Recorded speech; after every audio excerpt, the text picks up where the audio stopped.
রমজান মাস মুসলমানের জন্য একটি পবিত্র ইবাদতের মাস, গুনাহ মোচনের মাস। রমজান মাসে এমন একটি ভিডিও আমি দেখলাম, আপনাদেরকেও দেখাতে চাই, ভিডিওটা মনোযোগ সহকারে দেখবেন। মানুষদের করাচ্ছেন ইফতার। আমি একজন সনাতন ধর্মাবলম্বী মানুষ, কিন্তু আমি এই কাজটা করে মনের শান্তি পাই। আর সব থেকে বড় কথা হলো, রোজা রমজান মাস হলো ইবাদতের মাস, ধর্ম কোনো বিষয় না।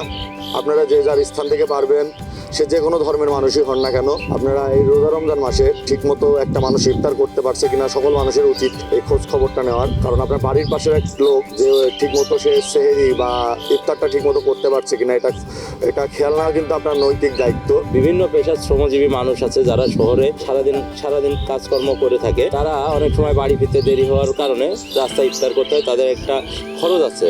তো আমরা এই জায়গায় যে উদ্দেশ্যে আয়োজনটা করি, যে আমরা যদি এখানে আয়োজন করি তাহলে কিছু না হলেও এই দ্রব্যমূল্যের যে উদ্যোগতি, এই বাজার 50 টাকার নিচে কারোর ইফতার হয় না। সেখানে যদি আমরা প্রতিদিন মানুষকে ইফতার করাই, শ্রমজীবী মানুষকে, তাহলে কিছু না হলেও তাদের এক মাসে প্রায় 1500 টাকা সঞ্চয় হয়। এই টাকাটা দিয়ে তারা ঈদের দিন তাদের পরিবার পরিজন নিয়ে সুন্দরভাবে ঈদটা উদযাপন করতে পারে। এই উদ্দেশ্য নিয়ে আমরা এখানে প্রতি বছর প্রথম রোজা থেকে শেষ রোজা পর্যন্ত ইফতারের আয়োজন করে থাকি। শ্রমজীবী মানুষদের ইফতার করাতে প্রতিদিন দুপুর থেকেই শুরু হয় বিশাল রান্নার কর্মযজ্ঞ। মেনুতে সবজি খিচুড়ির পাশাপাশি নিয়মিতই থাকে মুরগি কিংবা খাসির মাংস। 2022 সাল থেকে ইউথ সান ফাউন্ডেশনের ব্যানারে এই ইফতারের আয়োজন শুরু করেন সনাতন ধর্মাবলম্বী শৌভিক পোদ্দার সহ স্থানীয় কয়েকজন উদ্যোক্তা।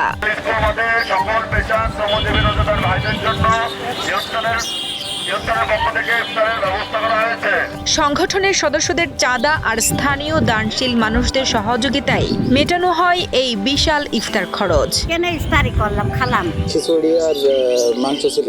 সারাদিন খাটাখাটনি করে রিক্সা চালাইয়ে এই যে টাইম মতো ইফতারের একটুখানি কিছুক্ষণ আগে এখানে উপস্থিত হয়ে যায়। সারাদিন পরে মনে করেন যে এই স্কুল মাঠে সবাই ইফতারি দিল, খিচুড়ি ভাত আমি ইফতারি করলাম, তাতে আমার খুবই ভালো লাগলো। আমি রিক্সা চালাচ্ছিলাম, তারা মাইকিং করে সবাই খাতে দিল। তারা কত মানুষ প্রত্যেকদিন করে মেলায় তাতে 100 জন ফিরে যায়। আমি শ্রমিক একজন, ওই সময়তে ইফতারি হয়, ইফতার খাতে আসি। এখানে আজ 5 বছর ধরে যাবত ইফতারি দেওয়া হয় এবং এখানে অনেকগুলো লোক হয় এবং সবাইকেই এখানে ইফতারি করতে চলে আসে। সারাদিনের হাড় ভাঙা খাটুনি শেষে ভালো মন্দ ইফতার করতে পেরে তৃপ্তির ঢেকুর তোলেন শ্রমজীবীরা। আয়োজকরা জানান, বাজারে ইফতার কিনতে মেহনতি মানুষের উপার্জনের বড় একটি অংশ চলে যায়। এখানে বিনামূল্যে ইফতার করার ফলে সেই টাকাটি তারা পরিবারের জন্য সাশ্রয় করতে পারছেন। কি বলে ধন্যবাদ দেব, আমার জানার ভাষা নেই। ভিডিওটা আপনারা শেয়ার করে সবাইকে দেখার সুযোগ করে দেবেন।